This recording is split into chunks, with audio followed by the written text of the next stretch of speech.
Jadi saya berpedoman kepada falsafah Trihita Karana. Hubungan manusia dengan Tuhannya, kita ajak masyarakat untuk melakukan persembahyangan bersama untuk memasuki kawasan hutan.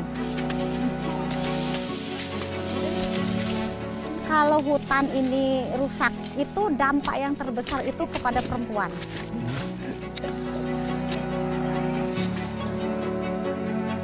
Makna menjaga hutan buat saya adalah nobis pleasant ante omnia silvae, yang artinya marilah kita curahkan kecintaan kita terhadap hutan sebagai tempat pengabdian.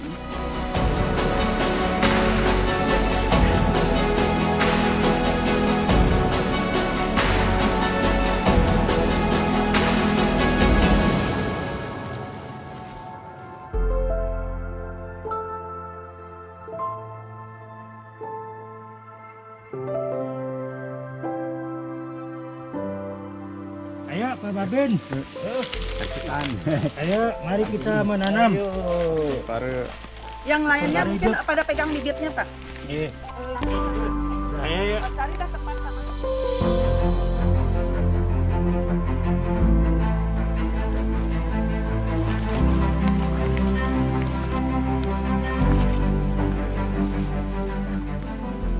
Om Swastiastu, saya Neneng Aningsih, selaku penyuluh kehutanan di UPTD KPH Bali Utara, Dinas Kehutanan dan Lingkungan Hidup Provinsi Bali. Akan dipandu yang resik sampah, ya yang setengah mungkin nanti di resik sampah, yang setengah lagi di penanaman. Juga sama lokasinya. Program kami di KPH Bali Utara saat ini adalah pelaksanaan penanggulangan lahan kritis. Yang kami lakukan yang pertama adalah untuk materinya adalah sosialisasi, melakukan pendampingan gerakan bersama penanaman dengan masyarakat, dengan kelompok-kelompok tani yang sudah kita bentuk.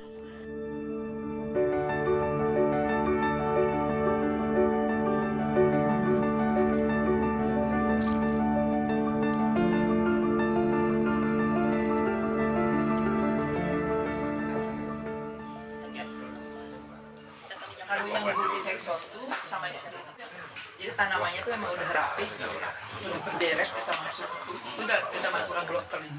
Jadi saya berpedoman kepada falsafah Trihita Karana.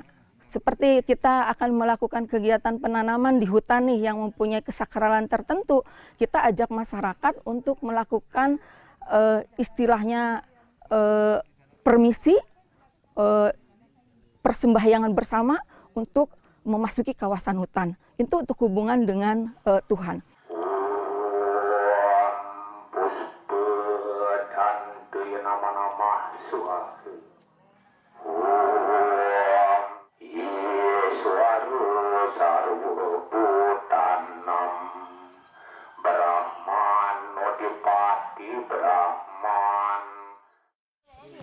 Ya, bawa asamnya. Selain yang air di bambu itu, yang lain bawa ke atas. Sebagai seorang luar yang bertugas di Bali, balik lagi dengan berbudaya dan adat bahasa yang berbeda. Jadi kadang-kadang ada penolakan. Penolakan tersebut mungkin pada awalnya menjadi down ke saya, menjadi sesuatu yang apakah saya bisa? Di dalam hati itu, apakah saya bisa nih menerima tugas ini? Tetapi dengan semangat, karena di sisi lain selain hambatan-hambatan yang saya alami tadi, kan ada juga nih yang mendukung. Nah, di sana jadi saya selalu berpikir, ayo Neneng Aningsih, kamu pasti bisa, kamu pasti bisa.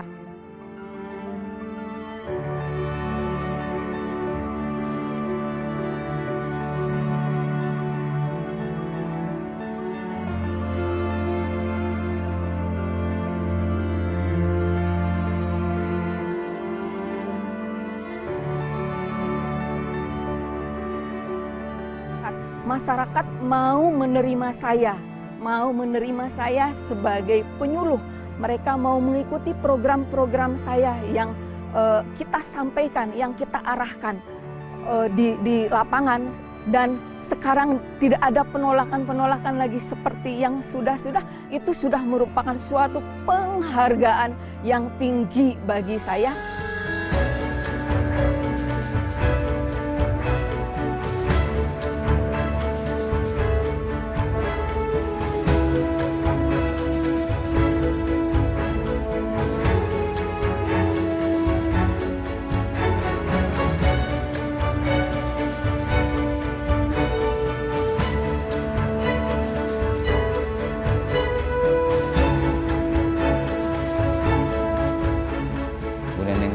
Saya kira secara pribadi saya mulai punya semangat yang tinggi, punya istilahnya ketahanan lah. Seperti kita ketahui bahwa kalau kerja itu pasti ada hambatan-hambatan, tantangan-tantangan yang ada. Jadi selama ini Bu Neneng bisa lakukan dengan sebaik-baiknya apa yang menjadi hambatan-hambatan dalam pelaksanaan tugasnya, tantangan-tantangan maupun baik tantangan fisik di lapangan maupun dengan masyarakatnya.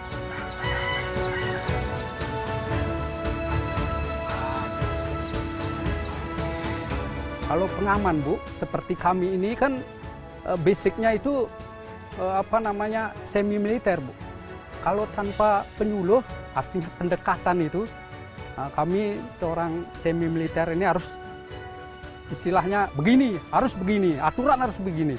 Nah, dia didampingi penyuluh, jadinya kami sebagai polisi hutan ya bisalah bagaimana caranya menyelesaikan permasalahan yang ada di lapangan. Hutan selalu memberi penghidupan bagi kita. Hutan sebagai sumber makanan. Hutan juga sebagai sumber oksigen, sebagai sumber air. Dan hutan juga bisa dijadikan sebagai sumber pengobatan. Dan masih banyak lagi manfaat-manfaat yang bisa kita peroleh dari hutan. Oleh karena itu, kita jangan pernah sekali-sekali untuk merusak hutan. Karena bila kita merusak kelestarian hutan, itu akan petaka yang akan menimpa kita.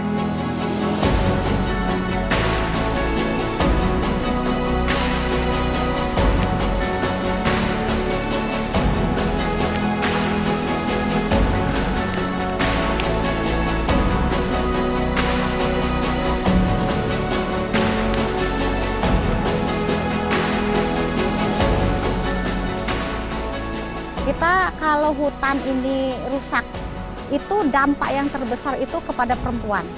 Bukan bapak-bapak aja yang bisa masuk hutan, kita pun mampu.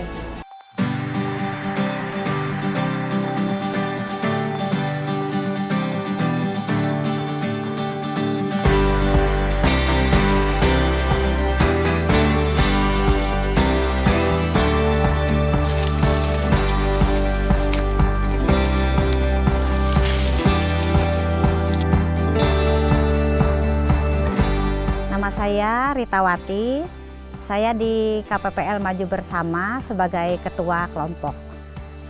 Dulunya awalnya memang kami itu kalau untuk di hutan, khususnya hutan TNKS ini, memang itu tidak diperbolehkan masyarakat itu, tidak diperbolehkan misalnya mengambil HHBK, hasil hutan bukan kayu itu tidak diperbolehkan. Jadi kami itu punya niatan yaitu dengan kesadaran diri sendiri. Kenapa hutan yang begitu luas, yang begitu asri, yang begitu indah, banyak potensi-potensi yang bisa dimanfaatkan, kok kita nggak bisa memanfaatkannya?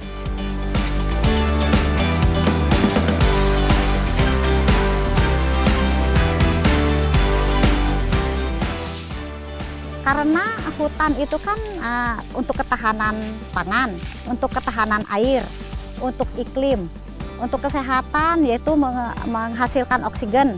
Nah, jadi seandainya ada kekeringan atau kemarau panjang, jadi dampak terbesar itu kepada perempuan. Karena perempuan itu dalam sehari-harinya, mungkin mulai dari bangun tidur sampai ketidur lagi, itu yang digunakan air. Nah, maka sumber air itu sangat penting bagi perempuan.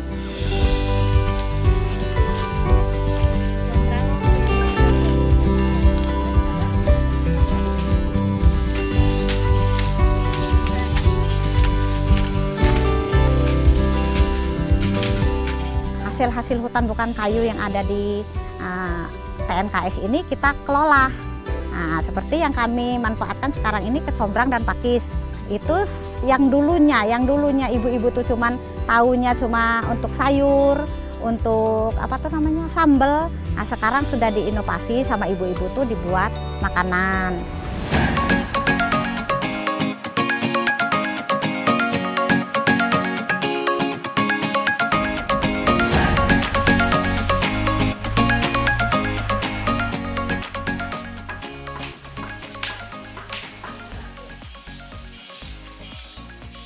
Selama ini kan kecombrang ini kan bukan ditanam, ini ada tumbuhan liar kayak gitu kan. Tumbuhan liar di hutan itu. Jadi tumbuhan liar di hutan itu kan kalau kita pingin mengambil aja terus kan lama-lama habis kayaknya kan kayak itu. Nah, jadi jangan sampai tumbuhan ini habis, maka kami itu membudidayakan. Nah, supaya potensinya itu banyak.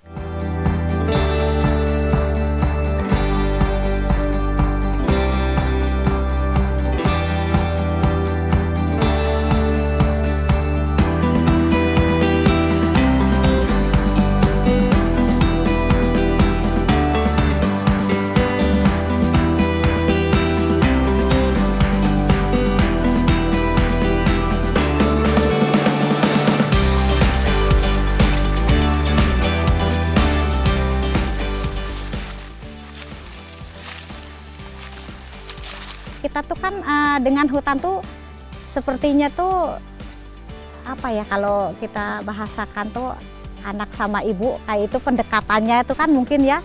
Nah, bisa jadi yang nggak bisa dilupakan ya, karena kita tuh bisa hidup apa dari mengambil itu hasil hutan tuh kan. Nah, jadi ya sangat besar lah caranya tuh yang nggak bisa kita lupakan lah, namanya hutan karena kita berkecimpungnya di situ kan. Kalau dulu kan kita selalu kalau bersosialisasi itu ya di desa-desa itu untuk menyampaikan bahwa pentingnya menjaga kelestarian taman nasional atau hutan ini dengan potensinya yang sangat luar biasa, itu kalau kita undang ya bapak-bapaknya itu nggak ada yang mau hadir. Tidak mau hadir kenapa? Karena memang mereka takut gitu. Takut karena diambil tindakan. Sehingga muncul strategi gimana ini supaya kita bisa menyampaikan informasi bahwa kawasan ini perlu dijaga, masyarakat ini perlu tahu. Sehingga muncul ide, ini harus lewat ibu-ibu begitu. Ya tentunya rentang kendali pengelolaan sangat luas ya, sehingga memang dalam hal pengelolaan kita harus mendapat support dan kerjasama dengan terutama masyarakat yang ada di sekitarnya. Kerjasama dengan unit pemasaran VOC. Ibu-ibu juga bisa pemasaran produknya. Ibu-ibu yang bikin proposalnya itu. Tapi kan cuman ini aja, naruh hubung aja. Kita selalu duduk bersama setiap mereka datang, kita diskusi sampai cerita nanti kalau ibu-ibu mengambil ini untuk apa? Apa sebatas untuk konsumsi dapur, sayur gitu. Enggak Pak, nanti kami akan bercoba untuk menjadikan bahan olahan, menjadi produk olahan. Nah ini kan sangat menarik.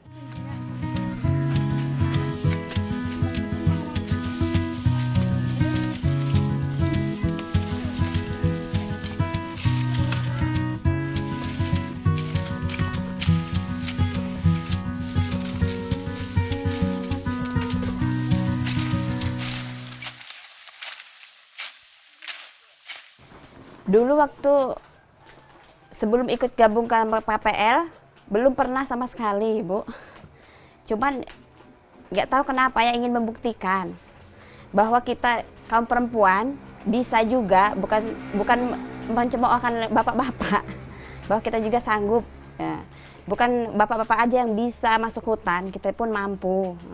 Karena apa itu tadi, Bu, dampaknya sangat buruk bagi perempuan. Ya awalnya tuh, Bu, tantangannya banyak, Bu. Katanya ngapain Ibu tuh masuk hutan? Kan di situ ada ular, katanya ada apa? Binatang buas. Ya cuman ya kita coba karena rame-rame tadi kan. Alhamdulillah sampai sekarang saya udah bisa bergabung di kelompok, udah bisa terbentuk kelompoknya. Nah, sampai sekarang lah, Bu. Alhamdulillah.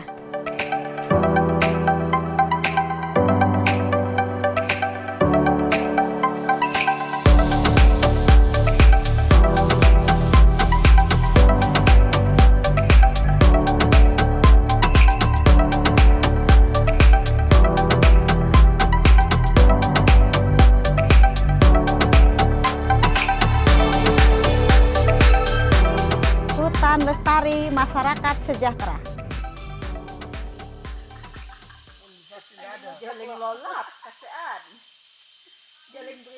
Apalagi kalau punya anak, mungkin perang batinnya pada saat meninggalkan anak untuk pergi ke hutan gitu, ditinggalkan dalam waktu yang cukup lama kan.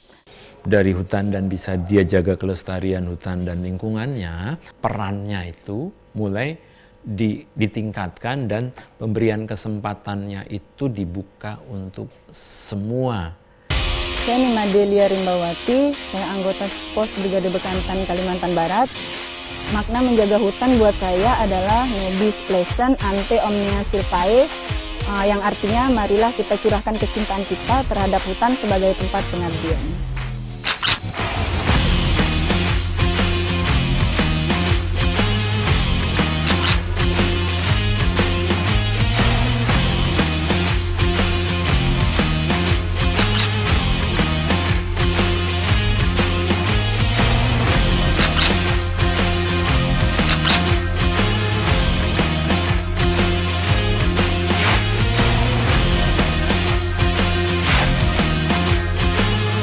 Kalau dari segi namanya aja sudah Rimbawati. Itu kan kalau nama pemberian orang tua pengennya anaknya bekerja di kehutanan gitu. Makanya tahun 2007 saya ikut tes Satuan Polisi Hutan Reaksi Cepat di Pontianak. Alhamdulillahnya saya lulus dan akhirnya mengikuti pendidikan kurang lebih 45 hari sampai 2 bulan di Secapa Polri Sukabumi.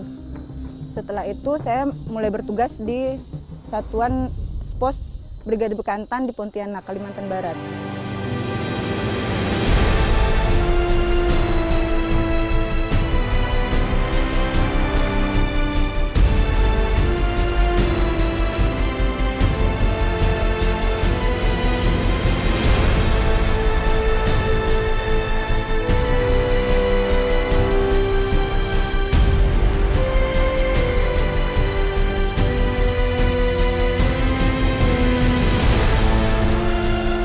Kalau operasi pengamanan, biasanya kami melakukan pengamanan kawasan hutan di seluruh wilayah hutan yang ada di Kalimantan Barat. Salah satunya mungkin sekarang di Taman Nasional Gunung Palung. Kalau operasi peredaran hasil hutan berarti operasinya itu bukan di dalam kawasan hutannya, tetapi memang peredaran terhadap hasil hutannya, misalnya di jalan, penyegatan truk yang memang melakukan pengangkutan kayu tanpa dokumen yang sah. Kalau pada prinsipnya tidak ada perbedaan ya antara laki-laki dan perempuan dalam pemberian tugasnya. Cuman kembali lagi kan melihat posisinya ya. Kalau seumpamanya kalau turun ke lapangan wajib masuk ke dalam hutan, nginep satu camp atau satu tenda kayak gitu sama aja gitu. Mungkin kalau pelaksanaan kegiatannya yang membedakan misalnya kalau pada saat menemukan BB yang memang berat, kan nggak mungkin juga kita jadi perempuannya yang disuruh bawa gitu kan, pasti laki-lakinya juga yang bawa gitu. Kalau masalah tugas pengamanan patroli seperti itu tetap aja sama aja gitu. Biasanya operasi pengamanan di kawasan itu biasanya didasari adanya laporan ya, apakah itu dari pihak pengelola kawasan hutannya sendiri ataupun dari masyarakatnya. Biasanya kami menemukan jerat gitu. Setelah menemukan jerat biasanya dilakukan penanganan seperti pencatatan mengenai koordinatnya, terus apa yang ditemukan, terus dimusnahkan.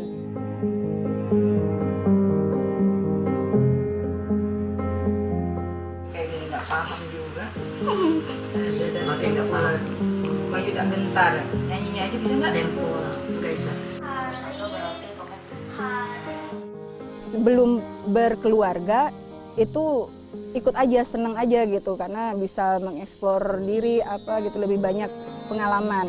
Tetapi setelah berkeluarga, apalagi kalau punya anak, mungkin perang batinnya pada saat meninggalkan anak untuk pergi ke hutan gitu, ditinggalkan dalam waktu yang cukup lama kan. Kebetulan saya juga bertugas memang jauh dari keluarga yang lain. Kalau di sini kan saya cuma tinggal sama anak dan suami. Nah, untuk meninggalkan anak itu mungkin di situ aja sih perang batin saya sendiri. Tapi pada dasarnya karena lebih menginikan profesional aja gitu. Kalau memang harus tugas negara harus berangkat ya pergi, tapi dengan catatan ya saya mempersiapkan memang anak saya memang ditinggalkan dalam keadaan baik-baik saja gitu.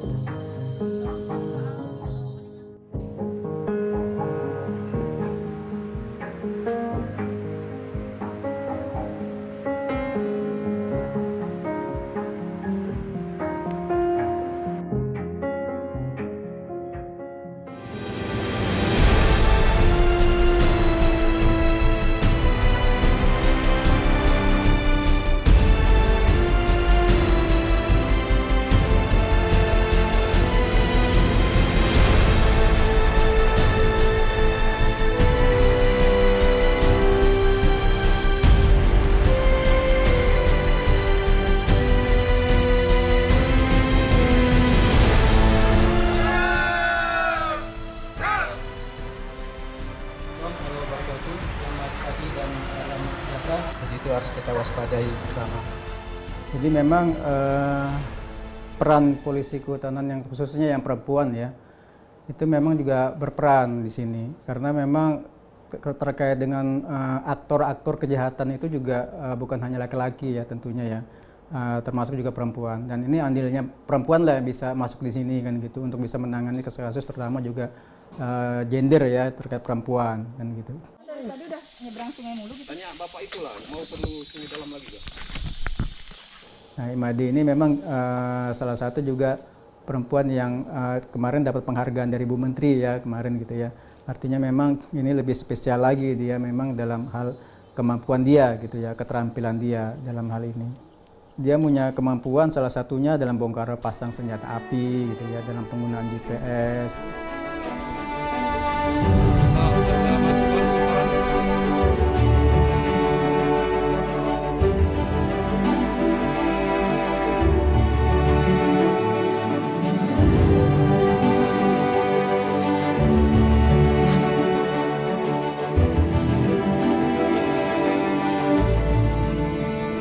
Dari sekolah itu sudah bersama-sama, dia adik kelas dari SKMA Kadipaten, jadi saya sudah cukup kenal lah gitu kan, baik dari mental apa semuanya emang sudah terdidik, memang bagus untuk menjadi seorang rimbawan masuk Polhut. Hebat juga itu menurut saya, seorang perempuan bisa menjalani pelatihan yang cukup berat untuk menjadi anggota SPOS itu kan butuh mental, fisik, dan waktu yang lumayan lama gitu kan. Bidang tugasnya itu jauh dari keluarga apa semua gitu kan. Jadi ya hebat lah menurut saya itu.